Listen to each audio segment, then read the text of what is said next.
햇살이 부드럽고 평화로운 어느 날 살림남 프로그램 제작진은 새 촬영을 준비하기 위해 평소처럼 박서진의 집에 들어섰습니다.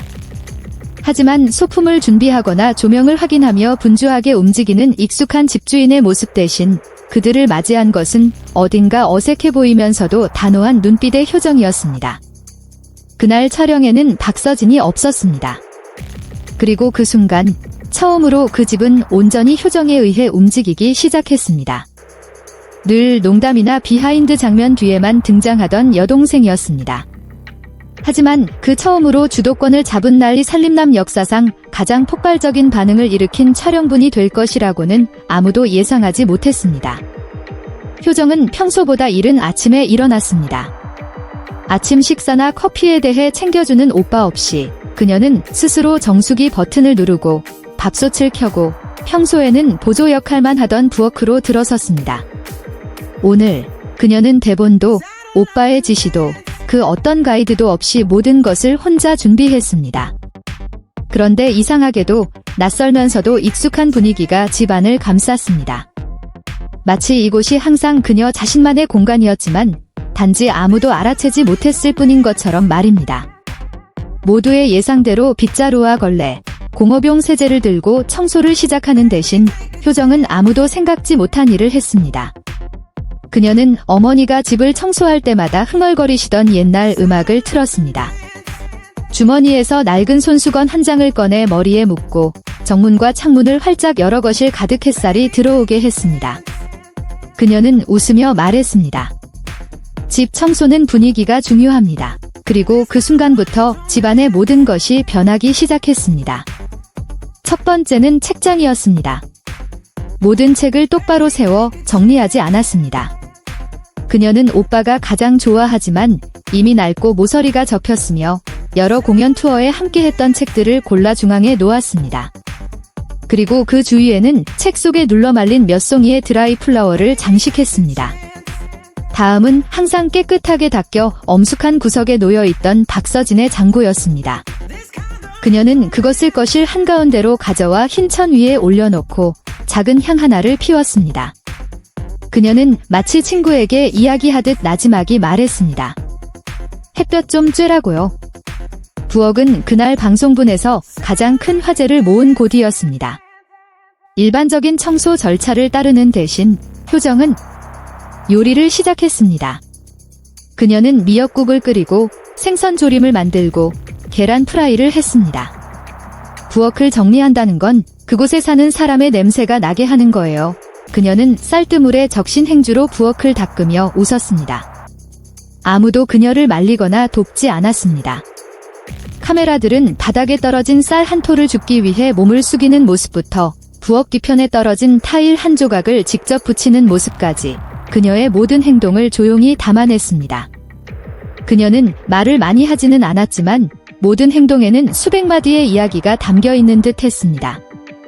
평소에는 잘 가지 않던 다락방은 그녀가 가장 오래 머문 곳이었습니다. 그녀는 작은 가방 하나를 들고 올라가 낡은 물건들을 하나씩 꺼내 놓았습니다. 귀가 떨어진 인형, 진 앤드정 2006 초이라고 새겨진 낡은 나무 상자, 그리고 몇 장의 낡은 폴라로이드 사진들이었습니다. 그녀는 그것들을 닦지 않고 새로 설치한 낮은 선반 위에 하나씩 올려놓았습니다. 어떤 기억들은 반짝이게 닦을 필요 없이 그저 제자리에 놓아주기만 하면 됩니다. 그녀는 속삭였습니다. 카메라는 그녀가 낡은 체육복을 입고 비 아래 서 있던 초등학교 6학년 때의 남매 사진을 말없이 바라보는 순간을 포착했습니다. 방송 후 가장 많이 공유된 순간 중 하나는 거의 아무도 감히 건드리지 못하는 박서진의 개인 방에 들어갔을 때였습니다. 그녀는 조용히 문을 열고 어떤 물건도 만지지 않았습니다. 대신 발코니에서 작은 화분 하나를 가져와 그의 방창가에 놓았습니다. 이 아이가 매일 아침 오빠에게 인사하라고요. 그녀는 미소 지었습니다. 정리하지도 배열하지도 않고 그저 늘 바쁘기만 한 공간에 살아있고 푸르며 부드러운 무언가를 놓아두었을 뿐입니다. 그날 촬영의 마지막 장면은 효정이 발코니로 담요 한 장을 끌고 나와 저녁 햇살 속에서 길게 누워 눈을 감는 모습이었습니다. 제작진은 그녀에게 연기를 요구하지도 조명을 설치하지도 않았습니다. 완벽한 방식은 아니었지만 그 어떤 촬영보다 더 완전하게 정리된 집 한가운데서 한 여성이 앉아있는 그저 고요한 순간이었습니다. 한 시청자가 남긴 댓글이 널리 퍼졌습니다. 집을 청소하는 것이 아니라 한편의 이야기를 들려주는 것 같은 사람은 처음 봤습니다. 그 방송부는 24시간 만에 수백만 회의 조회수를 기록했습니다. 샵사인 효정이 집 정리, 샵사인 박서진 없는 날, 샵사인 상징적인 집 청소 같은 해시태그들이 대한민국 실시간 트렌드 순위 상위권에 올랐습니다. 많은 사람들은 그녀의 청소 방식을 감성정리법이라고 부르기 시작했습니다.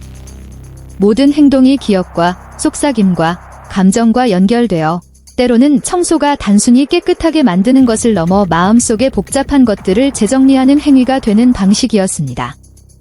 하루 동안 집을 비웠던 박서진이 돌아왔을 때 가장 먼저 본 것은 여동생의 슬리퍼 옆에 나란히 놓인 자신의 슬리퍼였습니다.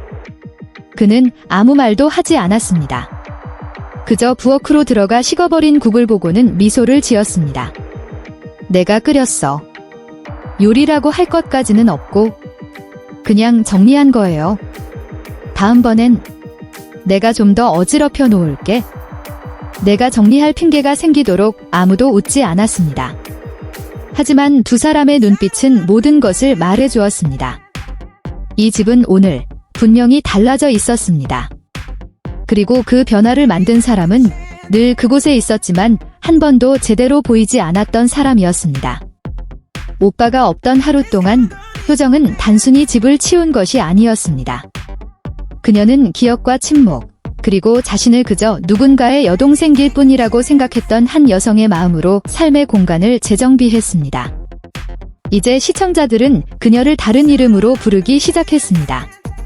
그 집의 온기를 지키는 사람, 그리고 아마도 그것만으로도 그녀가 다른 어떤 수식어 없이 사람들의 마음속에 남기에는 충분했을 것입니다.